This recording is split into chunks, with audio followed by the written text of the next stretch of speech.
Alright, so we're on to week 2. In week 1, we went over all the exercises with the food in our hands. So we're going to do that again just to remind the dogs. But we've been doing it all week, so they should be very good at it. Then we're going to move to the next stage. And the other thing we're going to do in week 2 is cover a couple of new exercises. So the first exercise we did in week 1 was the food down to the nose, up between our eyes. Yes, we got the eye contact. We're going to do that just 2 or 3 times. Yes.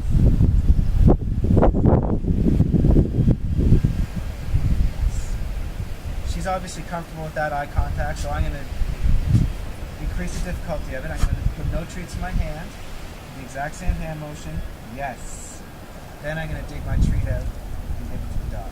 So after I say my yes, yes, then I take my treat out and give it to the dog. Yes. Alright? You're going to practice that 3, 4, 5 times maybe.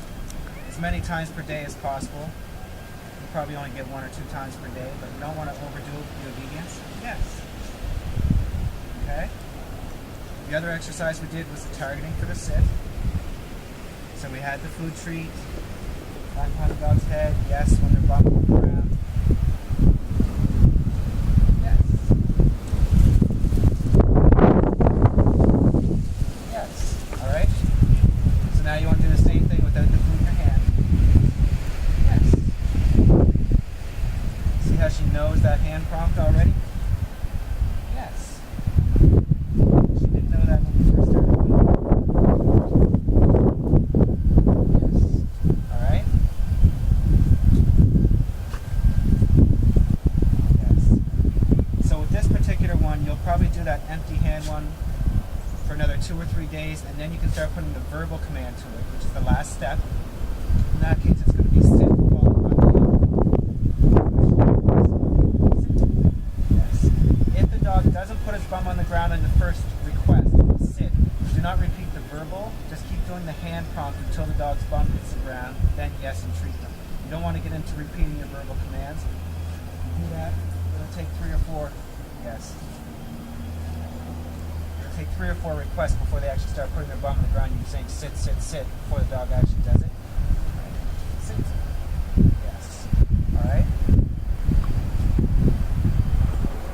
The other thing as well is sometimes if you overdo it on the obedience, the dog gets tired of the exercise and you can't get them to do what we want.